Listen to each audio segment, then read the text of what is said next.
Recientemente publiqué un vídeo en el que se hablaba de los cartuchos de tiro reducido para pistolas del 9 mm Parabellum. Y algunos me han preguntado, ¿y con los revólveres del 38 qué? Pues también existen, señores. Por ejemplo, esto es un tiro reducido Simunitium. Esto dispara un proyectil de pinturilla. Y es del 38 especial.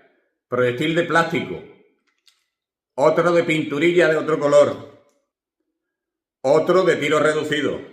Otro más de tiro reducido. A ver los hilos de tiro reducido para casi todas las armas y en casi todos los calibres. Al igual que también hay cartuchos de fogueo del 38 especial, los cuales no se pueden confundir con los de 9 mm para revólveres detonadores. Hasta otro día, amigos.